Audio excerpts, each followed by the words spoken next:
अभी बुझाते एक नहीं खलो भाई लबरई के खाली चुतियापंथी वाला बात है सब ससुरा फैलावत से एक नहीं खलो भाई ठीक मानू ना तो ऐसा बात रही तो पवन सिंह जरूर कहते लाई बाके हम अपना मेहरारू से मिल गई नी चाहे ज्योति सिंह लाई बाके कहती हम अपना मर्द से मिल गई नी लेकिन ऐसा कुछ बात बाना।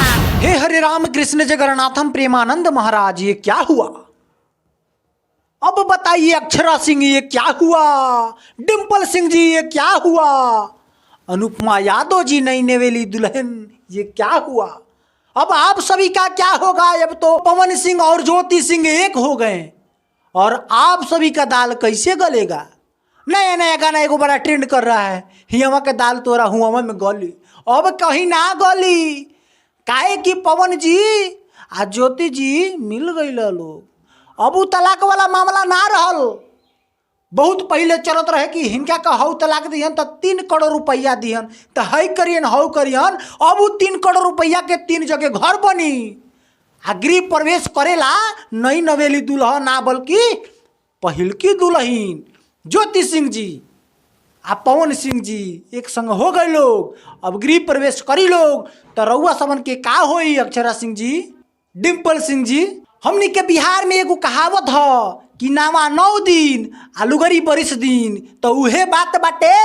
हई नया नया जितना लोग आए रहे ट्रेंड करत रहे पवन सिंह के नाम पर, अब तो वो लोग के चैप्टर क्लोज हो गई काहे कि ज्योति सिंह आ पवन सिंह एक हो गई। ये वीडियो में रउआ सबन के पूरा जानकारी हम दे कि आखिर ये कैसे भय लोग, के मिलौलक ये लोग के, का भइल लोग के बीच में, का विवाद रहे, काहे ये अलगे रहे लोग, ये टू जेड बात बताई। बस वीडियो में बना रही या वीडियो के एक बार खाली शेयर कर दे हम। चलिए यही बताओ तनी रउआ समन के का एमे चीज बाटे, के एक कैलक ह इनका के मिलैलक ह।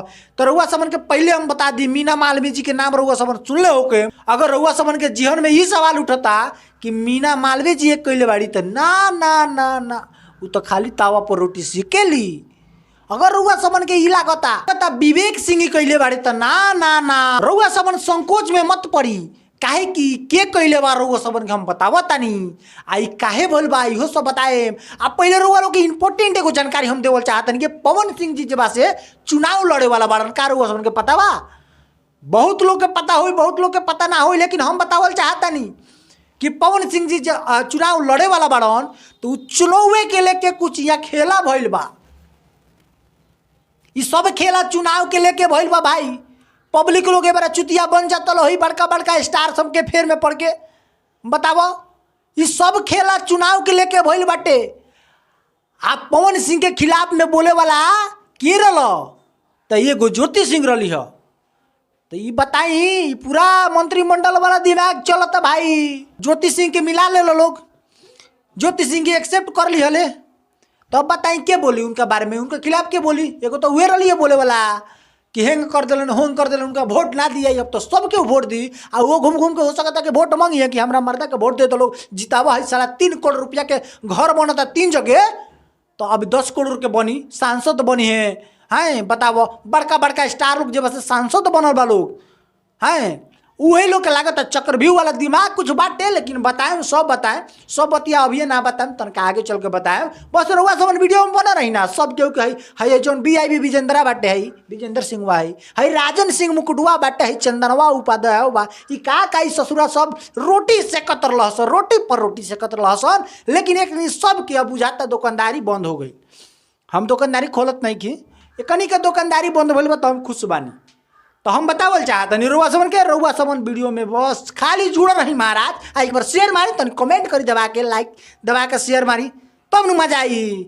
हई ससुरा सब रोटी से कत्ता रउआ लोग के छितिया बना ये अच्छा लगता हमरा, तनको अच्छा नहीं क्या लगता। रउआ लोग सबसे पहले फोटोआ देखी, फोटोआ देख लेनी ना, तो रउआ सबन के लागत है कि बहुत सब गोड़ा ससुरा अफवाह भइल आवत तरसन, अफवाह में बतिया तरसन ना। तो ऐसा बात रही तो पवन सिंह जरूर कहते लाई बाके हम अपना मेहरारू से मिल गई नी, चाहे ज्योति सिंह लाई बाके कहती हम अपना मर्द से मिल गई नी। लेकिन ऐसा कुछ बात बा ना, खाली DP पर पवन सिंह जबासी फोटोआ लगैले बाड़े।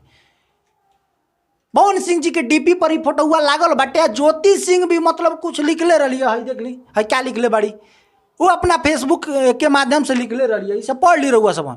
आ रउआ सबन के ये बता देवल चाहतनी कि अभी मैटर चलता, अभी बुझाते एक नहीं खलोग भाई लबरई के खाली चुतियापंथी वाला बात है सब ससुरा फैलावत से एक नहीं खलोग भाई ठीक बानू आ अगला वीडियो हम बताओ तनी का भइल बा ना भइल बा कि एक हो गइल बा तो रउआ सबन के ये वीडियो से का सीख मिलल ख का है चुतिया स्टार सन पर भरोसा करे के चाही नेता मंत्री पर भरोसा करे के चाही आ कि ना ई वीडियो में कमेंट करी या वीडियो के शेयर करके उ ससुरा सबके जरूर लगे पहुँचाए हैं ताकि वो सब देखसन कि का चुतियापंथी है वोट खातिर आ का करे खातिर पूरा पब्लिसिटी खातिर सब करता रहसन ठीक नू तो रुआ समन चुतिया मत बनी काहे कि रुआ समन के कहे लसन ससुरा का कि हमारा पब्लिक जनता जनार्दन भगवान है।